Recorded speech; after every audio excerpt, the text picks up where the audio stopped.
October 10 current affairs, അതായത് ഇന്നത്തെ current അഫയേഴ്സിലേക്ക് പോവുകയാണ്.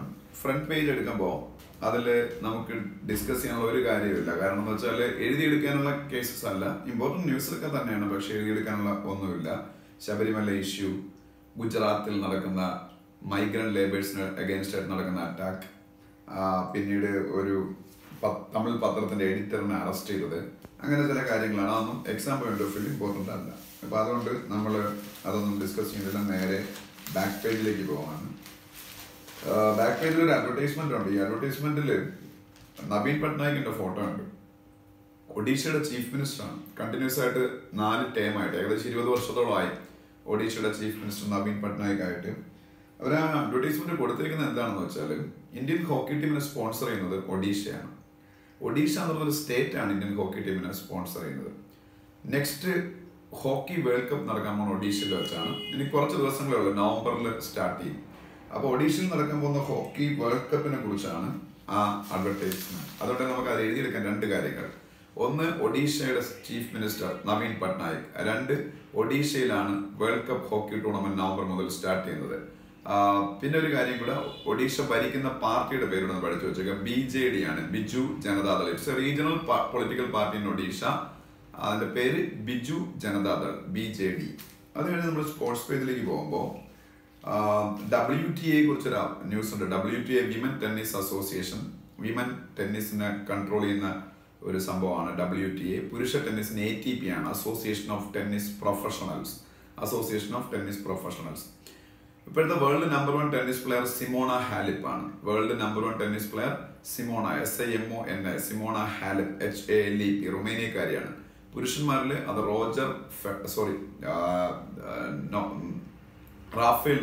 റാഫേൽ നദാൽ, സ്പെയിൻകാരനായ റാഫേൽ നദാലാണ് മെയിലിൽ ചാമ്പ്യൻ.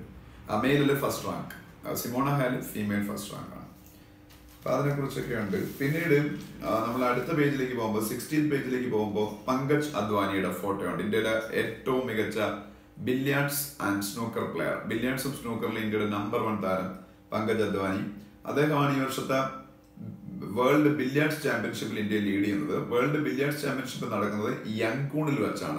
YANGON, Yangon മ്യാൻമറിലാണ്. മ്യാൻമറിൽ യങ്കൂണിൽ വെച്ച് അടുത്ത മാസം സ്റ്റാർട്ട് ചെയ്യും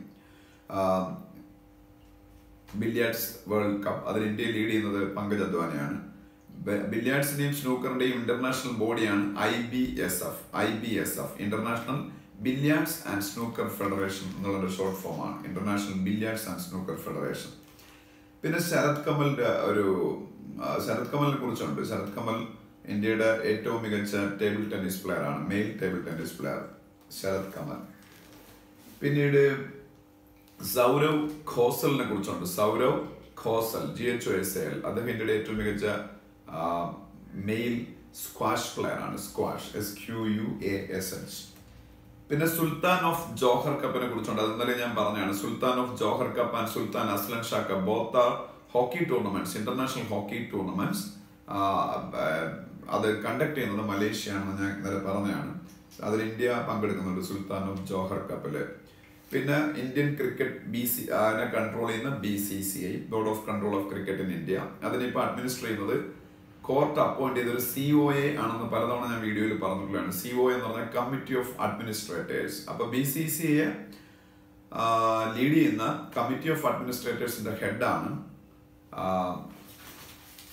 വിനോദ് റായ്, RAI. പിന്നെ നമുക്ക് വളരെ അഭിമാനം തോന്നുന്ന ന്യൂസ് ഉണ്ട് സ്പോർട്സ് പേജിൽ. 15th പേജിൽ ഇന്ത്യ സ്പോർട്സിൽ, അത്ലറ്റിക്സിലും ഒക്കെ വലിയ നേട്ടങ്ങൾ ഭാവിയിൽ ഉണ്ടാക്കും എന്നുള്ളതിന്റെ സൂചനകൾ കഴിഞ്ഞ കോമൺവെൽത്ത് ഗെയിംസ് തൊട്ട് നമുക്ക് കിട്ടി തുടങ്ങിയാണ്. ഗ്ലാസ്ഗോയിൽ വെച്ച് നടന്ന കോമൺവെൽത്ത് ഗെയിംസിൽ മികച്ച പെർഫോമൻസ് ഇന്ത്യയുടെ താരങ്ങൾ കാഴ്ചവെച്ചു. അതിനുശേഷം ഇപ്പൊ ഇന്തോനേഷ്യയിലെ ജക്കാർത്തയിലും പാലംബെങ്കിലുമായിട്ട് നടന്ന ഏഷ്യൻ ഗെയിംസിലും ഇന്ത്യ വലിയ പ്രകടനം കാഴ്ചവെച്ചു.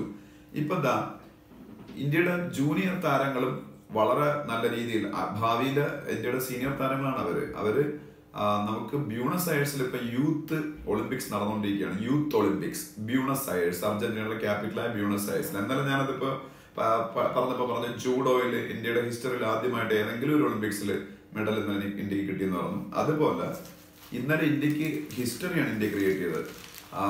യൂത്ത് ഒളിമ്പിക്സിൽ ആദ്യമായിട്ട് 2 ഗോൾഡ് മെഡൽ ഇന്ത്യക്ക് കിട്ടി. ഒന്നുമല്ല, 2 ഗോൾഡ് മെഡൽ. അതിൽ ഒരെണ്ണം കിട്ടിയിരിക്കുന്ന മനു ബാക്കറിനാണ്. Manu ബാക്കർ, MANU, Manu ബാക്കർ, BHAKER. അവരായിരുന്നു ഇന്ത്യയുടെ ഈ യൂത്ത് ഒളിമ്പിക്സിലെ ഫ്ലാഗ് ബെയറർ എന്നുള്ള പേരിൽ ഞാൻ ഈ വീഡിയോയിൽ ഡിസ്കസ് ചെയ്തിട്ടുള്ളതാണ്. ആ മനു ബാക്കർ പിന്നീട് ഇന്ത്യക്ക് വേണ്ടിയിട്ട് ഷൂട്ടിങ്ങിൽ ഗോൾഡ് മെഡൽ നേടി. പിന്നെ അതിലും വലിയൊരു നേട്ടം എന്ന് വെച്ചാൽ മിസോറാം, ഇപ്പൊ നോർത്ത് ഈസ്റ്റിൽ നിന്നാണ് ഇന്ത്യയുടെ പല മികച്ച താരങ്ങളും വരുന്നത്. മിസോറാമിൽ നിന്നും നാഗാലാൻഡിൽ നിന്നും മണിപ്പൂരിൽ നിന്നൊക്കെയാണ്. നേരെ ജൂഡോക്ക് ഇന്ത്യക്ക് വേണ്ടി മെഡൽ നേടിയ താരവും മണിപ്പൂരുകാരിയായിരുന്നു. ഇത് മിസോറാംകാരനായ പേര് ജെറമി, JEREMY, ജെറമി, LAL, രണ്ടാമത്തെ വേർഡ് ശ്രദ്ധിച്ചെഴുതണം,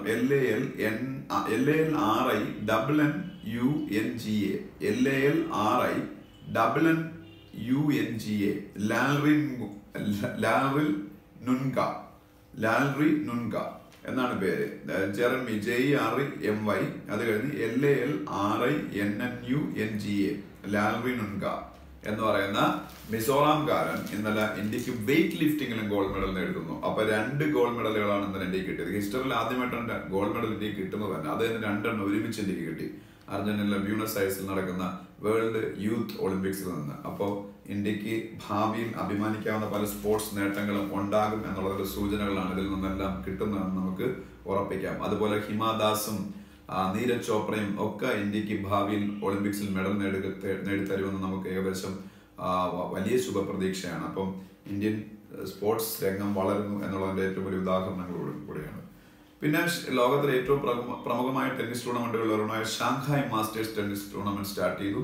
ഷാങ്ഹായ് മാസ്റ്റേഴ്സ്, നൊവാക് ജോക്കോവിച്ച് ഇന്നലെ അതിൽ വിജയിച്ചതിനെ കുറിച്ചൊക്കെ പറയുന്നുണ്ട്. പക്ഷെ അത് ഓരോ മാച്ചസ് കഴിഞ്ഞുകൊണ്ടിരിക്കുന്നുള്ളൂ. ഫൈനലി ആര് വിൻ ചെയ്യുന്നുള്ളതാണ് നമുക്ക് അറിയേണ്ടത്. ഷാങ്ഹായ് മാസ്റ്റേഴ്സ് ചൈനയിലാണ്. പിന്നെ പ്രോ കബഡി ലീഗ് നടന്നുകൊണ്ടിരിക്കുന്നു, PKL, പ്രോ കബഡി ലീഗ്. ഇതിന്റെ ബിസിനസ് പേജിലേക്ക് പോകുമ്പോൾ ബെല്ലിനെ കുറിച്ചും NDPC കുറിച്ചുമുണ്ട്. BHEL, BHEL and NDPC. ഈ 2 കമ്പനികൾക്ക് ഒരു പ്രത്യേകതയുണ്ട്. Both companies are Maharatna companies. Government of ഇന്ത്യയുടെ ഏറ്റവും പ്രസ്റ്റീജിയസ് ആയിട്ടുള്ള കമ്പനീസിനെയാണ്, ഏറ്റവും പ്രോഫിറ്റ് മേക്കിംഗ് ആയിട്ടുള്ള കമ്പനീസിനെയാണ്, ഏറ്റവും കൂടുതൽ ടേൺ ഓവർ ഉള്ള കമ്പനീസിനെയാണ് മഹാരത്ന കമ്പനീസ് എന്ന് പറഞ്ഞത്. മഹാരത്ന കമ്പനീസ് ആണ് 2 ബെല്ലും NDPC. Bharat heavy electricals limited, BHEL, and NDPC, national thermal power corporation. പിന്നെ ടാറ്റയും Lockheed മാർട്ടിനും. Lockheed Martin, LOCKHED, Lockheed Martin is a US company and it's a defense manufacturer and it is a fighter aircraft manufacturer. It is a fighter aircraft manufacturer. അവരുടെ ഏറ്റവും famous ആയിട്ടുള്ള fighter aircraft ആണ് F-16, F-16. ഇപ്പൊ F-16 അല്ലെങ്കിൽ F-16 എന്ന് പറയുന്ന ഒരു fighter എയർക്രാഫ്റ്റിന്റെ പിന്നീട് വിങ്സ് ഒക്കെ ഇന്ത്യയിലാണ് മാനുഫാക്ചർ ചെയ്യുന്നത്. അതിനു വേണ്ടിയിട്ട് അവർ ടാറ്റയുടെ ഫുള്ളി ഓൺഡ് സബ്സിഡറി ആയ ടാറ്റ അഡ്വാൻസ്ഡ് സിസ്റ്റം എന്ന് പറയുന്ന കമ്പനിയുമായിട്ട് എഗ്രിമെന്റിലായി. അപ്പൊ അതുമായിട്ട് ബന്ധപ്പെട്ട ഒരു ന്യൂസ് ഉണ്ട്. Lockheed Martin is A US based fighter aircraft manufacturer and their famous fighter aircraft is F-16. For making wings of that fighter aircraft in India, they got into an agreement with a fully owned subsidiary, a wholly owned subsidiary of Tata, and it is Tata Advanced System. അതാണ് മറ്റൊരു news എന്ന് പറയുന്നത്. പിന്നെ Lupin, LUPIN, Lupin ഇന്ത്യയുടെ ഒരു pharmaceutical കമ്പനിയാണ് Lupin, LUPIN. അത് കഴിഞ്ഞ് നമ്മൾ 13th പേജ് ബിസിനസ് പേജിലേക്ക് പോകുമ്പോൾ JLR എന്ന് പറയുന്ന കമ്പനിയെ കുറിച്ച് ന്യൂസ് ഉണ്ട്. Again it is A Tata group company. JLR, Jaguar and land rover, ഇത് 2 ഐക്കോണിക് ആയിട്ടുള്ള 2 ബ്രിട്ടീഷ് ബ്രാൻഡുകളായിരുന്നു. അവരെ ടാറ്റ ബൈ ചെയ്തപ്പോഴത്തേക്കാണ് അവർ ടാറ്റ മോട്ടോഴ്സിന്റെ ഭാഗമായി മാറിയത്. JLR, Jaguar and land rover. പിന്നെ IMFന്റെ പ്രൊജക്ഷൻ ഇന്നലെ ഞാൻ പറഞ്ഞതാണ്. IMFന്റെ പ്രൊജക്ഷൻ അനുസരിച്ച് India's GDP growth for this current financial year will be 7.3%. 7.3% ആയിരിക്കും ഇന്ത്യയുടെ GDP ഗ്രോത്ത് റേറ്റ് ഈ ഫിനാൻഷ്യൽ ഇയറിലാണ് IMF പ്രഡിക്ട് ചെയ്തിരിക്കുന്നത്. International monetary fund, IMF, headquarters Washington DC. IMFന്റെ ഡയറക്ടർ ക്രിസ്റ്റിൻ ലഗാർഡ്, LAGARDE, ഫ്രാൻസുകാരി. IMFന്റെ ചീഫ് എക്കണോമിക് അഡ്വൈസറായിട്ട് അപ്പോയിന്റഡ് ആയ ഇന്ത്യക്കാരി ആണ് ഗീത ഗോപിനാഥ്. IMFന്റെ ചീഫ് എക്കണോമിക് അഡ്വൈസറായിട്ട് അപ്പോയിന്റഡ് ആയ ഗീത ഗോപിനാഥ് കേരളത്തിന്റെ ചീഫ് മിനിസ്റ്റർ പിണറായി വിജയന്റെ സാമ്പത്തിക ഉപദേഷ്ടാവും കൂടെയാണ്, എക്കണോമിക് അഡ്വൈസർ കൂടെയാണ്. പിന്നെ റിസർവ് ബാങ്ക് ഓഫ് ഇന്ത്യയുടെ ഒരു ഡെഡ് ലൈൻ അവസാനിക്കാൻ പോയാണ്. ഇന്ത്യയിൽ പ്രവർത്തിക്കുന്ന പേയ്മെന്റ് റിലേറ്റഡ് ആയിട്ടുള്ള കമ്പനീസ് എല്ലാം അവരുടെ പേയ്മെന്റ് റിലേറ്റഡ് ഡേറ്റാസ് എല്ലാം ഇന്ത്യയിൽ തന്നെ സെർവറുകളിൽ സ്റ്റോർ ചെയ്യണം എന്ന് റിസർവ് ബാങ്ക് ഓഫ് ഇന്ത്യ ഈ ഏപ്രിൽ ഡയറക്ഷൻ കൊടുത്തിരുന്നു. ഈ ഏപ്രിലിൽ ഈ ഒക്ടോബർ 15 ഒക്ടോബർ 10 ആയി. ഒക്ടോബർ 15 ആ ഡെഡ് ലൈൻ അവസാനിക്കുകയാണ്. വാട്സാപ്പ് ഒക്കെ അത് അനുസരിച്ചു എന്ന ഒരു ന്യൂസ് ഉണ്ട്. വാട്സാപ്പ് അതിനുവേണ്ടിയുള്ള സംവിധാനം ഒരുക്കിയെന്നൊക്കെ. ഗൂഗിൾ കുറച്ചുകൂടെ ടൈം ചോദിച്ചിരിക്കുകയാണ്. ഗൂഗിളിന്റെ CEO സുന്ദർ പിച്ചൈ. പക്ഷെ October 15 dead line. All payment related companies in India should store their data related to payment activities inside India. ഇന്ത്യയുടെ സെർവറിൽ വേണം സൂക്ഷിക്കാൻ. അതാണ് ഇത് RBIയുടെ ഡയറക്ഷൻ. എക്കണോമിക് അഫയേഴ്സ് സെക്രട്ടറിയുടെ പേരുണ്ട് Subhash Chandra Garg. Economic affairs secretary of India Subhash Chandra Garg. Financial services secretary of ഇന്ത്യയുടെ പേരുണ്ട് Rajeev Kumar. IT secretary of ഇന്ത്യയുടെ പേരുണ്ട് അജയ് പ്രകാശ്. അത് കഴിഞ്ഞ് നമ്മൾ ഇന്റർനാഷണൽ പേജിലേക്ക് പോകുമ്പോൾ ഒരു വലിയ ന്യൂസ് ഉള്ളത് Nikki Haley. NIKKI Nikki Haley HALEY. Nikki Haley Indian വംശജയായ ഇന്ത്യൻ ഒറിജിനായ അമേരിക്കക്കാരിയാണ് എന്ന് മാത്രമല്ല അമേരിക്കയില് പിന്നീട് റിപ്പബ്ലിക്കൻ പാർട്ടി ഡൊണാൾഡ് ട്രംപ് അവിടെ ഭരിക്കുന്ന പ്രസിഡന്റായ ഡൊണാൾഡ് ട്രംപിന്റെ പാർട്ടിയാണ് റിപ്പബ്ലിക്കൻ പാർട്ടി. അതിന്റെ വലിയൊരു ലീഡറാണ്. സൗത്ത് കരോളിന എന്ന് പറഞ്ഞ അമേരിക്കയിലെ സ്റ്റേറ്റിൽ ആദ്യമായിട്ട് ഗവർണർ ആവുന്ന വുമനാണ് അവര്. അങ്ങനെയൊക്കെ ഉണ്ടായിരുന്നു അവര്. അതുപോലെ UN അമേരിക്കയുടെ അംബാസിഡർ ആയിരുന്നു. US ambassador to United Nations ആയിരുന്നു നിക്കി ഹാലി. അവര് ഇന്നലെ റിസൈൻ ചെയ്തു. പറയപ്പെടുന്നത് 2020 അമേരിക്കയിൽ പുതിയ പ്രസിഡന്റ് ഇലക്ഷൻ നടക്കുമ്പോൾ റിപ്പബ്ലിക്കൻ പാർട്ടിയുടെ കാൻഡിഡേറ്റ് ആയിട്ട് ഒരു മത്സരിച്ചേക്കുമെന്നാണ്. പക്ഷെ അത് എഴുതണ്ട. അങ്ങനെ സംഭവിച്ചാൽ നല്ലത്. അവരവിടെ അമേരിക്കയുടെ പ്രസിഡന്റ് ഇന്ത്യക്കാർക്ക് അഭിമാനിക്കുക ഇന്ത്യൻ ഒറിജിൻ ആണ്. പക്ഷെ എന്തായാലും അതൊരു സ്പെക്കുലേഷൻ മാത്രമാണ്, ജസ്റ്റ് എ റൂമർ. പിന്നെ US secretary of state Mike പോംപിയോയുടെ ഫോട്ടോ ഉണ്ട്. അദ്ദേഹം ചൈന വിസിറ്റ് നടത്തിയ കാര്യം ഇന്നലെ ഞാൻ പറഞ്ഞിരുന്നു. ബഷർ അൽ അസാദിന്റെ ഒരു ഫോട്ടോ ടോപ്പിലുണ്ട്. ബഷർ അൽ അസാദ് വേൾഡിലെ മോസ്റ്റ് ഡേഞ്ചറസ് കൺട്രി എന്നറിയപ്പെടുന്ന സിറിയ. ഇന്റേണൽ പ്രോബ്ലംസും ഇന്റേണൽ വാറും മൂലം വലയുന്ന സിറിയയുടെ പ്രസിഡന്റ് ആണ് Bashar BASHAR Bashar al Assad. മലേഷ്യയുടെ പ്രൈം മിനിസ്റ്ററിന്റെ ഫോട്ടോ ഇല്ല, പേര് തൊട്ട് താഴെയിട്ട്. മലേഷ്യയുടെ പ്രൈം മിനിസ്റ്റർ ആണ് Mahathir Mohamad. MAHATHIR Mahathir Mohamad. MOHAMAD Mohamad. CPEC കുറിച്ചുണ്ട്. China Pakistan economic corridor. CPEC China Pakistan economic corridor. അതിന് താഴോട്ട് വരുമ്പോൾ നിക്കോളാസ് മഡൂരോയുടെ പേരുണ്ട്. Nicolas Maduro MADURO. Nicolas മഡൂരോ വെനസ്വേലയുടെ president ആണ്. വെനസ്വേലയുടെ പ്രസിഡന്റ്. അതിന് നമ്മൾ 10th പേജിലേക്ക് പോകുമ്പോൾ നരേന്ദ്രമോദി ഇന്ത്യയുടെ പ്രൈം മിനിസ്റ്ററിന്റെ ഫോട്ടോ ഉണ്ട്. അദ്ദേഹത്തിന്റെ കൂടെ ജമ്മു ആൻഡ് കാശ്മീരിന്റെ ഗവർണർ ഉണ്ട് സത്യപാൽ മാലിക്. ഹരിയാനയുടെ ഗവർണർ ഉണ്ട് സത്യദേവ് നാരായൺ ആര്യ. ഹരിയാനയുടെ ഗവർണർ. ഹിമാചൽ പ്രദേശിന്റെ ഗവർണർ ഉണ്ട് ആചാര്യ ദേവ് വ്രത്. DEV Vrat VRAT. ഹിമാചൽ പ്രദേശിന്റെ ഗവർണർ. പിന്നെ ഹരിയാനയുടെ ചീഫ് മിനിസ്റ്ററും ഉണ്ട്. ഹരിയാനയുടെ ചീഫ് മിനിസ്റ്റർ മനോഹർ ലാൽ ഖട്ടർ. അപ്പോൾ അതൊരു മീറ്റിംഗ് ആണ്. ആ മീറ്റിംഗിൽ MSP കുറിച്ചൊക്കെ അദ്ദേഹം പറഞ്ഞിട്ടുണ്ട്. MSP എന്താണെന്ന് ഞാൻ ഓൾറെഡി പറഞ്ഞു കഴിഞ്ഞു. Minimum support price. ഈയിടയ്ക്ക് റാബി ക്രോപ്സിന്റെയും ഖരീഫ് ക്രോപ്സിന്റെയും MSP ഗവൺമെന്റ് അനൗൺസ് ചെയ്തു. അത് പ്രൊഡക്ഷൻ കോസ്റ്റിന്റെ 150% അല്ലെങ്കിൽ 1.5 ടൈംസ് ആണ് ഇപ്പൊ MSP ഗവൺമെന്റ് ഡിക്ലെയർ ചെയ്തിരിക്കുന്നതൊക്കെ ഞാൻ പറഞ്ഞിരുന്നു. MSP ഡിസൈഡ് ചെയ്യുന്നത് CCEA ആണെന്ന് പറഞ്ഞിരുന്നു. Cabinet committee on economic affairs. അതിന്റെ chairman prime minister of India ആണ്. അതെല്ലാം പറഞ്ഞിരുന്നു. അത്രയും മാത്രമാണ് അതിൽ ആ പേജിൽ ഡിസ്കസ് ചെയ്യുന്നത്. ബാക്കി ഫുൾ പൊളിറ്റിക്കൽ ന്യൂസുകളാണ്. പൊളിറ്റിക്കൽ ന്യൂസ് നമുക്ക് ആവശ്യമില്ല. വായിക്കാൻ പൊളിറ്റിക്സിൽ ഇൻട്രസ്റ്റ് ഉള്ള ആളായിട്ട് ഞാനത് വായിക്കുന്നുണ്ട്. പക്ഷെ നിങ്ങൾക്കത് പറഞ്ഞിട്ട് ആവശ്യമില്ല. കാരണം എന്ന് വെച്ചാൽ അത് എക്സാമിന് ചോദിക്കുന്ന കാര്യങ്ങളല്ല. അതുകൊണ്ട് 11ാമത്തെ പേജിലേക്ക് പോകുമ്പോൾ ബിപിൻ റാവത്തിന്റെ ഫോട്ടോ ഉണ്ട്. അദ്ദേഹത്തിനെ കുറിച്ച് എപ്പോഴും ഞാൻ പറയുന്നതാണ്. ഇന്ത്യയുടെ army chief general Bipin Rawat. പിന്നെ #MeToo എന്ന് പറയുന്ന സ്ത്രീകൾ അവർക്ക് എഗെയിൻസ്റ്റ് ആയിട്ടുള്ള സെക്ഷൽ ഹരാസ്മെന്റിന് വിളിച്ചു പറയുന്ന ആ ഒരു സംഭവം വീണ്ടും ശക്തമാവുകയാണ്. ഇന്ത്യയിലാണ് ഇപ്പോൾ പ്രോബ്ലം സൃഷ്ടിച്ചിരിക്കുന്ന വലിയ എമിനന്റ് പേഴ്സണാലിറ്റീസിന്. ഇപ്പോൾ നാനാ പാടേക്കറിന് എഗെയിൻസ്റ്റ് ആയിട്ട് അത് വന്നിരുന്നു. Film actor. ഇന്നലെ ഇന്ത്യയുടെ മിനിസ്ട്രി ഓഫ് എക്സ്റ്റേണൽ അഫയേഴ്സിലെ മിനിസ്റ്ററായ സുഷമ സ്വരാജിന്റെ ഡെപ്യൂട്ടിയായ MJ അക്ബർ എന്ന് പറഞ്ഞ മിനിസ്റ്ററിന്റെ അഗേൻസ്റ്റ് ആയിട്ട് ഒരു ജേർണലിസ്റ്റ് അങ്ങനെ ഒരു ആരോപണം ഉന്നയിച്ചിരിക്കുന്നു. കേരളത്തിലെ MLA റൂളിംഗ് പാർട്ടിയുടെ ലീഡറും പോപ്പുലർ ഫിലിം ആക്ടറായ മുകേഷിന് അഗേൻസ്റ്റ് ആയിട്ട് അങ്ങനെ ഒരു ആരോപണം വന്നിരിക്കുന്നു. എന്തായാലും #MeTooന്റെ അലയൊലികൾ അവസാനിക്കുന്നില്ല. അത് കഴിഞ്ഞ് നമ്മൾ അതിനടുത്ത പേജിലേക്ക് പോകുമ്പോൾ എഡിറ്റോറിയൽ പേജാണ്. എഡിറ്റോറിയൽ പേജിൽ ടാർഗറ്റ് 1.5 എന്ന് പറയുന്ന ഒരു ഹെഡിങ് ആണ്. അത് ഫസ്റ്റ് എഡിറ്റോറിയൽ. അത് വായിച്ച ആർക്കൊന്നും മനസ്സിലാത്തില്ല ടാർഗറ്റ് 1.5. പക്ഷെ ആക്ച്വലി അത് എന്താണ് പറയുന്നത് വെച്ചാൽ, ഞാൻ ഇന്നലെ പറഞ്ഞൊരു കാര്യത്തിനെ കുറിച്ചാണ്. IPCC intergovernmental panel on climate change. IPCC അല്ലെങ്കിൽ intergovernmental panel on climate change ഞാൻ ഇന്നലെ പറഞ്ഞിരുന്നു. Nobel prize for peace win ചെയ്തിട്ടുള്ള ക്ലൈമറ്റ് റിലേറ്റഡ് ആയിട്ടുള്ള കാര്യങ്ങൾ ലോകത്ത് ചെയ്യുന്ന, ഗ്രീൻ ഹൗസ് ഗ്യാസ് എമിഷൻസിന് എഗെയിൻസ്റ്റ് ആയിട്ട് പ്രവർത്തിക്കുന്ന, ഗ്ലോബൽ വാർമിങ്ങിന് എഗെയിൻസ്റ്റ് ആയിട്ട് പ്രവർത്തിക്കുന്ന ഒരു സംഘടനയാണ്. അവർക്ക് നോബൽ പ്രൈസ് ഫോർ പീസ് കിട്ടുന്ന സമയത്ത് ഇന്ത്യക്കാരനായ RK പച്ചൗരി ആയിരുന്നു അതിന്റെ ഹെഡ്. ഇതെല്ലാം ഞാൻ പറഞ്ഞിരുന്നതാണ്. അപ്പൊ ഈ ഇന്നലെ അവരുടെ റിപ്പോർട്ടൊക്കെ പുറത്തു വന്നിരുന്നത് അതിനെ കുറിച്ചുള്ള ഒരു അനാലിസിസ് ആണ്. ആക്ച്വലി എന്താണെന്ന് വെച്ചാല്, ഇപ്പൊ പൊതുവായിട്ടുള്ള ഈ പാരീസ് ക്ലൈമറ്റ് അക്കോർഡ് എന്ന് പറയുന്ന ഒരു സംഭവം ഉണ്ട്. 2015 ഡിസംബറിൽ ലോകത്ത് നടന്ന ഏറ്റവും പ്രധാനപ്പെട്ട ക്ലൈമറ്റ് റിലേറ്റഡ് കോൺഫറൻസ് ആണ് പാരീസ് കോൺഫറൻസ്. അതിൽ വെച്ചുണ്ടാക്കിയ എഗ്രിമെന്റിനാണ് പാരീസ് അക്കോർഡ് എന്നറിയപ്പെടുന്നത്. അത് നടത്തിയത് UNFCCC ആയിരുന്നു. UNFCCC United Nations framework convention on climate change ആയിരുന്നു. അപ്പം അന്ന് എടുത്തൊരു ഡിസിഷൻ, പ്രീ ഇൻഡസ്ട്രിയൽ എറ, അതായത് ഇൻഡസ്ട്രിയൽ റവല്യൂഷനൊക്കെ സ്റ്റാർട്ട് ചെയ്യുന്നതിന് മുമ്പുള്ള ആ കാലഘട്ടത്തില് ടെമ്പറേച്ചറായിട്ട് കമ്പയർ ചെയ്ത് ഇപ്പോഴത്തെ temperature global warming 1.5 degree Celsius പിന്നെ ഇൻക്രീസ് ഉണ്ടാകാൻ പാടില്ല. അങ്ങനെ IPCC special report on global warming of 1. Okay, അതിൽ Paris agreement aims to keep global temperature rise in this century, ഈ സെഞ്ചുറിയിൽ ഈ നൂറ്റാണ്ടിൽ will below 2 degree Celsius compared to the pre industrial levels. അതായത്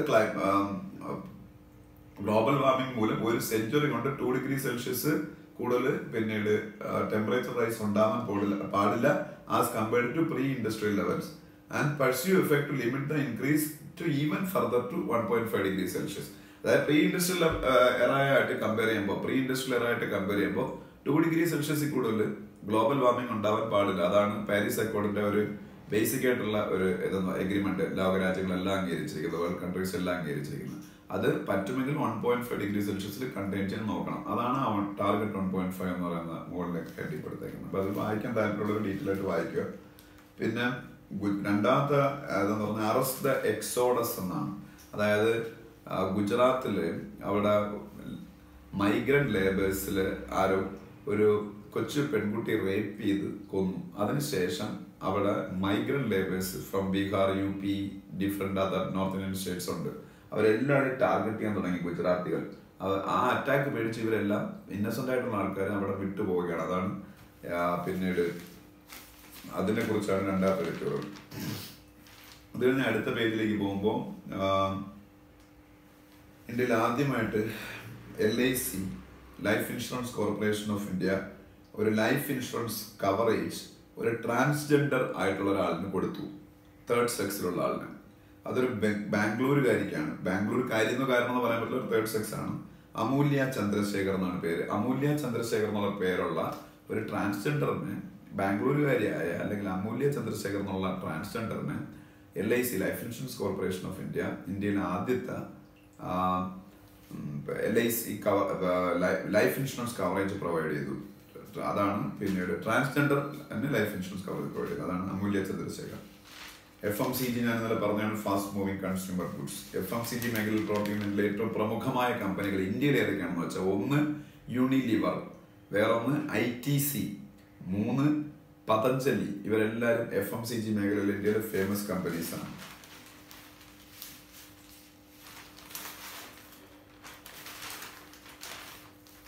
അപ്പോൾ ഇത്രയാണ് ഇന്നത്തെ ഹിന്ദുവിലുള്ളത്. എക്കണോമിക് ടൈംസിൽ അങ്ങനെ വലിയ കാര്യങ്ങളൊന്നുമില്ല. FPI foreign portfolio investor abbreviation നിങ്ങൾക്ക് അറിയാം. ഞാൻ പലതവണ പറഞ്ഞിട്ടുള്ള FPI foreign portfolio investor. FATF financial action task force. FATF അത് UN-ന്റെ ഒരു ഏജൻസിയാണ്. ടെറർ ഫിനാൻസിംഗിന് അഗെയിൻസ്റ്റ് ആയിട്ട് പ്രവർത്തിക്കുന്ന ഏജൻസിയുടെ FATF financial action task force. NCW-ന്റെ ചീഫിന്റെ ഫോട്ടോ ഉണ്ട്. NCW national commission for women chief Rekha Sharma. National commission for women chairperson Rekha Sharma. പിന്നീട് അടുത്ത പേജില് നിർമ്മല സീതാരാമനുമായിട്ടൊരു ഇന്റർവ്യൂ. ഇന്ത്യയുടെ ഫസ്റ്റ് വുമൻ ഡിഫൻസ് മിനിസ്റ്റർ.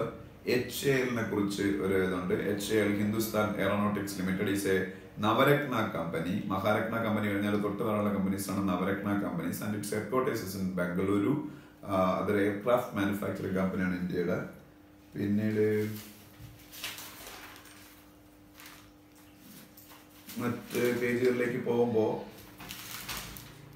ഇന്ത്യയിൽ ഏറ്റവും കൂടുതൽ വിൽക്കപ്പെടുന്ന നൂഡിൽസ് ബ്രാൻഡാണ് മാഗി. മാഗിയുടെ പിന്നീട് മാനുഫാക്ചറാണ് നെസ്ലെ ആണ്. നെസ്ലെ NESTLE നെസ്ലെ വേൾഡിലെ ഏറ്റവും വലിയ ഫുഡ് കമ്പനിയാണ്. ഫുഡ് റിലേറ്റഡ് കമ്പനിയാണ് Nestle. Switzerland based company. Switzerland based കമ്പനിയായ നെസ്ലെ ആണ് വേൾഡിലെ ഏറ്റവും വലിയ പാക്കേജ്ഡ് ഫുഡ് കമ്പനി എന്ന് പറയുന്നത്. അവരുടെ ഒരു ബ്രാൻഡാണ് മാഗി. അതാണ് ഇതിൽ ഏറ്റവും കൂടുതൽ വിൽക്കപ്പെടുന്ന നൂഡിൽസ് ബ്രാൻഡ്. ഇടയ്ക്ക് വെച്ചത് ബാൻ ചെയ്തിരുന്നു. അതിൽ ലെഡിന്റെ കണ്ടന്റ് ഉണ്ടെന്ന് പറഞ്ഞത് ബാൻ ചെയ്ത് FSSAI ആണ്. FSSAI ഇന്ത്യയിൽ ഫുഡ് സേഫ്റ്റിയുടെ റെഗുലേറ്റർ ആണ്. FSSAI and expansion Food Safety and Standards Authority of India. Food Safety and Standards Authority of India. Wall Street ലോകത്തിലെ ഏറ്റവും വലിയ stock exchange, New York stock exchange നിൽക്കുന്ന സ്ഥലം വാൾ സ്ട്രീറ്റ്. അതിനടുത്ത പേജിൽ സിദ്ധാർത്ഥ ലാലുമായിട്ടൊരു ഇന്റർവ്യൂ ഉണ്ട്. സിദ്ധാർത്ഥ ലാൽ ഇന്ത്യയിലെ ഏറ്റവും ഫേമസ് ആയിട്ടുള്ള ഒരു ഇൻഡസ്ട്രിയലിസ്റ്റ് ആണ് സിദ്ധാർത്ഥ ലാൽ. വളരെ യങ് ആയിട്ടുള്ള ഒരു ഇൻഡസ്ട്രിയലിസ്റ്റ് ആണ്. ഇന്ത്യയിലെ യുവാക്കളുടെ ഹരമായ റോയൽ എൻഫീൽഡ് എന്ന് പറയുന്ന ബ്രാൻഡിനെ ഹോൾഡ് ചെയ്യുന്ന കമ്പനി എയ്ഷർ മോട്ടോഴ്സ് ആണ്. EICHER എയ്ഷർ മോട്ടോഴ്സ് അവരുടേതാണ് റോയൽ എൻഫീൽഡ്. അപ്പം എയ്ഷർ മോട്ടോഴ്സിന്റെ മാനേജിംഗ് ഡയറക്ടറാണ് Siddhartha Lal. SFIO serious fraud investigation office. Serious fraud investigation office. USMCA കുറിച്ചുള്ള ഒരു ന്യൂസ് ഉണ്ട്. USMCA USA Mexico and Canada ഇവര് മൂന്നരോട് ചേർന്നുള്ള ഒരു എഗ്രിമെന്റ് ആണ്, ട്രേഡ് എഗ്രിമെന്റ് ആണ് USMCA. United States, Mexico and Canada. USMCA. പിന്നെ നിക്കി ഹാലി US-ന്റെ അംബാസഡർ ടു UN സ്ഥാനം റിസൈൻ ചെയ്ത കാര്യം ഞാൻ ഓൾറെഡി പറഞ്ഞതിനെ കുറിച്ചുണ്ട്. ചൈന ബേസ്ഡ് ആയിട്ടുള്ള ഏറ്റവും വലിയൊരു സോഷ്യൽ നെറ്റ്വർക്കിംഗ് കമ്പനിയാണ് ടെൻസെന്റ്. TENCENT Tencent. അവർക്കുള്ളതാണ് WeChat. അപ്പോൾ ചൈന റിലേറ്റഡ് ആയിട്ടുള്ള ലോകത്തിലെ ഏറ്റവും വലിയൊരു സോഷ്യൽ നെറ്റ്വർക്കിംഗ് ജയന്റ് ആണ് ടെൻസെന്റിന്റെ കമ്പനിയാണ് WeChat എന്ന് പറയുന്നത്. പിന്നെ ലോകത്തിലെ ഏറ്റവും വലിയ പാസഞ്ചർ എയർക്രാഫ്റ്റ് മാനുഫാക്ചറർ കമ്പനിയെ കുറിച്ചുണ്ട്. വേൾഡിലെ ഏറ്റവും വലിയ പാസഞ്ചർ പിന്നീട് ഫൈറ്റർ എയർക്രാഫ്റ്റ് അല്ല, പാസഞ്ചർ എയർക്രാഫ്റ്റ് മാനുഫാക്ചറിംഗ് വേൾഡിലെ നമ്പർ 1 കമ്പനിയാണ് എയർബസ്. അത് ഫ്രഞ്ച് കമ്പനിയാണ് എയർബസ് എന്ന് പറയുന്നത്. ഇത്രയാണ് ഇന്നത്തെ എക്കണോമിക് ടൈംസിലുള്ളത്. പിന്നീട് അതിനടുത്ത് അമരാവതിയെ കുറിച്ച് ഒരു ന്യൂസ് ഉണ്ട്. അമരാവതി എന്ന് പറഞ്ഞ ആന്ധ്രാപ്രദേശിന്റെ ക്യാപിറ്റൽ ആവാൻ പോകുന്ന സ്ഥലമാണ് അമരാവതി. പുതിയ ക്യാപിറ്റൽ. ജിമെക്സ് 18 ജിമെക്സ് 18 ഇന്ത്യയുടെയും ജപ്പാന്റെയും മാരിടൈം എക്സർസൈസ് ആണ്. ഇന്ത്യയും ജപ്പാനും ചേർന്ന് നടത്തുന്ന മാരിടൈം എക്സർസൈസ് എന്ന് പറഞ്ഞാൽ സീ റിലേറ്റഡ് എക്സർസൈസ്. അതിനാണ് ജിമെക്സ് 18 JIMEX. അതിന്റെ കോഡ് നെയിമാണ് JIMEX JIMEX. GMEX 18. VVPAT voter verifiable paper audit trail. Voter verifiable paper audit trail എന്താണെന്ന് വെച്ചാൽ ഇനി ഭാവിയിൽ നമ്മളിപ്പോൾ വോട്ട് ചെയ്യാൻ പോകും. മാർച്ച് ഏപ്രിൽ ടൈമിൽ നമ്മളെല്ലാം പോയി വോട്ട് ചെയ്യും. ലോക്സഭയിലേക്കുള്ള നമ്മളെ പുതിയ പ്രതിനിധികളെ ഇലക്ട് ചെയ്യാൻ പുതിയ പ്രൈം മിനിസ്റ്റർ ഒക്കെ ഉണ്ടാവും അടുത്ത വർഷം മെയ്യിൽ. അപ്പം നമ്മൾ വോട്ട് ചെയ്യുന്ന സമയത്ത് ഇലക്ട്രോണിക് വോട്ടിംഗ് മെഷീനോടൊപ്പം ഘടിപ്പിച്ചിരിക്കുന്ന ഒരു പുതിയ ഉപകരണമാണ് VVPAT voter verifiable paper audit trial. നമ്മൾ വോട്ട് ചെയ്തതിൻ്റെ ഒരു പ്രിന്റ് ഔട്ട് ആ voter verifiable paper audit trial generate ചെയ്യുകയും അത് സെപ്പറേറ്റ് സൂക്ഷിക്കുകയും ചെയ്യും.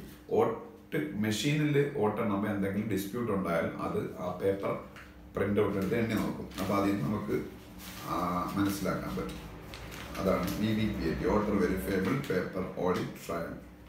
SEZ special economic zones. Manmohan Singh ഇന്ത്യയുടെ പ്രൈം മിനിസ്റ്റർ ആയിരിക്കുന്ന സമയത്ത് ഇന്ത്യയിൽ സ്റ്റാർട്ട് ചെയ്ത ഒരു സംഭവമാണ് സ്പെഷ്യൽ എക്കോണമിക് സോൺസ് എന്ന് പറയുന്നത്. ഇന്ത്യയിൽ പിന്നീട് കൂടുതലായിട്ട് ഇൻവെസ്റ്റ്മെന്റ് അട്രാക്ട് ചെയ്യുന്നതിന് വേണ്ടിയാണ് അവരങ്ങനെ ചെയ്തത്. ഈ സ്പെഷ്യൽ എക്കോണമിക് സോൺസിൽ ഇൻവെസ്റ്റ് ചെയ്യുന്നവർക്ക് ഒരുപാട് ടാക്സ് സോപ്പുകൾ പ്രൊവൈഡ് ചെയ്യും, ടാക്സ് ഇൻസെന്റീവ്സ് പ്രൊവൈഡ് ചെയ്യും. അപ്പോൾ അവർക്ക് ഒരുപാട് ടാക്സ് എക്സംഷൻസ് ഒക്കെ കിട്ടുന്നുണ്ട്. സ്വാഭാവികമായിട്ട് ഒരുപാട് ഫോറിനേഴ്സ് ഒക്കെ അല്ലെങ്കിൽ ഡൊമസ്റ്റിക് ഇൻവെസ്റ്റേഴ്സ് ഒക്കെ വന്ന് ആ സെസ്സുകളിൽ ഇൻവെസ്റ്റ് ചെയ്യും. ഗവൺമെന്റിന് ഇതുവഴി ഒരുപാട് ജോബ് ജനറേറ്റ് ചെയ്യാൻ പറ്റും. സെസ്. സൗദിയുടെ ക്രൗൺ പ്രിൻസിന്റെ ഫോട്ടോ ഉണ്ട്. സൗദിയുടെ രാജാവ് സൽമാൻ രാജാവാണ്. കിങ് സൽമാൻ ആണ് സൗദിയുടെ രാജാവ്. സൗദിയുടെ രാജാവിന്റെ അനന്തരാവകാശി അതാണ് ക്രൗൺ പ്രിൻസ്, കിരീടാവകാശി. അത് മുഹമ്മദ് ബിൻ സൽമാൻ ആണ്. Muhammad bin Salman. ഇത്രയാവുമ്പോൾ പത്രം ഡിസ്കഷൻ കഴിയും. പിന്നെ നമുക്ക് വളരെ കുറച്ച് പോയിന്റ്സേ ഉള്ളൂ വെബ്സൈറ്റിൽ. അപ്പോൾ ഓൾറെഡി നമ്മൾ പറഞ്ഞ കാര്യങ്ങളൊക്കെ തന്നെ അതിൽ കൂടുതലുള്ളത്. പിന്നെ എന്തെങ്കിലും അഡീഷണൽ പോയിന്റ്സ് ഉണ്ടെങ്കിൽ നമുക്ക് നോക്കാം. ADB Asian development bank. Asian development bank എന്ന് പറയുന്നത് മാനില ആണ് headquarters. Manila headquarters. Manila ഫിലിപ്പൈൻസിന്റെ ക്യാപിറ്റലാണ്. അതിന്റെ പ്രസിഡന്റ് ആണ് ജപ്പാൻകാരനായ താക്കഹിക്കോ നക്കാവോ. TAKEHIKO താക്കഹിക്കോ നക്കാവോ. NAKAO താക്കഹിക്കോ നക്കാവോ. പിന്നെ നമ്മൾ പറയാത്ത കാര്യത്തിലുള്ളത് എന്താണെന്ന് വെച്ചാൽ, പറയാത്ത കാര്യം ഒരുപാടുണ്ട്, പക്ഷെ നമുക്ക് ആവശ്യമുള്ള മാത്രമേ ഞാൻ പറയുള്ളൂ. ആവശ്യമില്ലാത്ത ഒത്തിരി കാര്യങ്ങൾ ഇതിലുണ്ട്, അത് എഴുതിയെടുക്കരുത് ഒരിക്കലും. ഇന്ത്യൻ ഇന്റർനാഷണൽ സയൻസ് ഫെസ്റ്റിവൽ ലക്നൌവിൽ സ്റ്റാർട്ട് ചെയ്തു. ഇന്ത്യൻ ഇന്റർനാഷണൽ സയൻസ് ഫെസ്റ്റിവൽ ലക്നൌവിൽ സ്റ്റാർട്ട് ചെയ്തു. ലക്നൗ ക്യാപിറ്റൽ ഓഫ് ഉത്തർപ്രദേശാണ്. ഉത്തർപ്രദേശിന്റെ ക്യാപിറ്റലാണ് ലക്നൗ. അടുത്ത നാഷണൽ ഗെയിംസ് ലാസ്റ്റിൽ നടന്നത് കേരളത്തിലാണ്. 35ാമത് നാഷണൽ ഗെയിംസ് ആണ് കേരളത്തിൽ നടന്നത്. 36ാമത് നാഷണൽ ഗെയിംസ് ഗോവയിൽ വെച്ച് നടക്കും അടുത്ത വർഷം ഗോവയിൽ വെച്ചാണ് 36ാമത് നാഷണൽ ഗെയിംസ് നടക്കാൻ പോകണം. 35ാമത് നാഷണൽ ഗെയിംസ് ഇവിടെ വെച്ച് നടന്നു, കേരളത്തിൽ വെച്ച്. കസാക്കിസ്ഥാന്റെ ക്യാപിറ്റൽ അസ്താനയാണ്. ഇന്ത്യയും കസാക്കിസ്ഥാനും ചേർന്ന് നടത്തുന്ന മിലിറ്ററി എക്സർസൈസിന്റെ പേരാണ് കാസിൻഡ്. KAZIND. കാസിൻഡ് ആണ് ഇന്ത്യയും കസാക്കിസ്ഥാനും തമ്മിൽ ചേർന്ന് നടത്തുന്ന മിലിറ്ററി എക്സർസൈസ്. അൽഫോൺസോ മാംഗോ, മാങ്ങകളിലെ രാജാവ് എന്നറിയപ്പെടുന്ന അൽഫോൺസോ മാംഗോക്ക് GI ടാഗ് കിട്ടി. GI tag. ഫ്രൂട്ട്സിലെ രാജാവെന്ന് മാംഗോസിന് അറിയപ്പെടും. ഇന്ത്യയുടെ നാഷണൽ ഫ്രൂട്ടും മാംഗോ ആണ്. ആ മാംഗോകളിലെ രാജാവാണ് അൽഫോൺസോ. അതിന് GI ടാഗ് കിട്ടി. GI ടാഗ് എന്ന് പറഞ്ഞാൽ ജിയോഗ്രഫിക്കൽ ഇൻഡിക്കേഷൻ ടാഗ് എന്ന് പറഞ്ഞാൽ ആ പർട്ടിക്കുലർ റീജിയന്റെ പ്രോഡക്റ്റ് ആണ് എന്ന് അതിനെ അറിയിക്കാൻ വേണ്ടിയിട്ടാണ് GI ടാഗ് കൊടുക്കുന്നത്. ഇത് മഹാരാഷ്ട്രയിലെ ചില ഏരിയകളിലാണ് ഇത്. മഹാരാഷ്ട്രയിലെ രത്നഗിരി പോലുള്ള മേഖലകളിലാണ് ഇതിന് GI ടാഗ് കൊടുത്തേക്കുന്നത്. ഇപ്പം നമ്മൾ രസഗുളയ്ക്ക് GI ടാഗ് ഇടയ്ക്ക് കൊടുത്തിരുന്നത് അത് ബംഗാളിനെ ബന്ധപ്പെടുത്തിയാണ് കൊടുത്തേക്കുന്നത്. ആലപ്പുഴ കയർ കേരളമായിട്ട് ബന്ധപ്പെട്ടാണ് GI ടാഗ് കിട്ടിയത്. ആറന്മുള കണ്ണാടിക്ക് GI ടാഗ് ഉണ്ട്, അത് കേരളമായിട്ട് ബന്ധപ്പെട്ടാണ്. അങ്ങനെ അമ്പലപ്പുഴ പാൽപ്പായസം GI ടാഗുള്ള സംഭവമാണ്. തിരുപ്പതിയിലെ ലഡു ആന്ധ്രാപ്രദേശിലെ ഒരു GI ടാഗുള്ള പ്രോഡക്റ്റ് ആണ്. അങ്ങനെയാണ്. World teachers day October 5. അതുപോലെ പിന്നെ നമ്മൾ പറയാത്ത കാര്യം, ബാക്കിയൊക്കെ മിക്ക കാര്യങ്ങളും നമ്മൾ പറഞ്ഞതാണ്. പിന്നീട്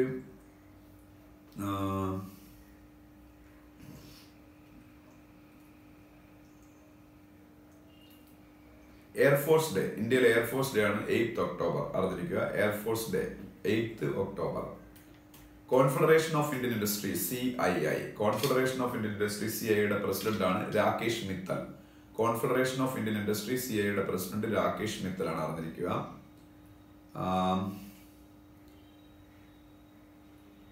പിന്നെ ബാക്കി മിക്ക കാര്യങ്ങളും നമ്മൾ പറഞ്ഞതാണ്. പറയാത്തത് എന്തെങ്കിലും ഉണ്ടെങ്കിൽ ഞാൻ ഇപ്പോൾ പറയാം.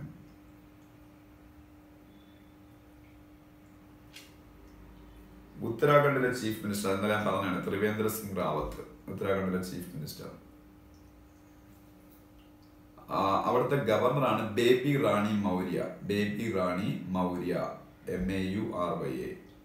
പിന്നെ ജിമെക്സ് ഞാൻ ഇപ്പൊ പറഞ്ഞു, ഇന്ത്യയും ജപ്പാനും തമ്മിൽ നടക്കുന്ന മാരിടൈം എക്സർസൈസ്. രാംനാഥ് കോവിന്ദ്, ഇന്ത്യയുടെ പ്രസിഡന്റ്, താജിക്കിസ്ഥാൻ വിസിറ്റ് ചെയ്യുന്നു. ഇന്ത്യയുടെ പ്രസിഡന്റായ രാംനാഥ് കോവിന്ദ് താജിക്കിസ്ഥാൻ വിസിറ്റ് ചെയ്യാണ്. TAJIKISTAN. Tajikistan capital Dushanbe. DUSHANBE Dushanbe ആണ്. പിന്നെ നോബൽ പ്രൈസ് വിന്നേഴ്സിനൊക്കെ എല്ലാവരെയും ഞാൻ പറഞ്ഞു കഴിഞ്ഞാണ്. അതൊക്കെ ഇതിലുണ്ടാകും, നമ്മൾ ഇനി ഡിസ്കസ് ചെയ്യേണ്ട കാര്യമില്ല, അത് ഓൾറെഡി നമ്മൾ ഡിസ്കസ് ചെയ്തതാണ്. പിന്നീട്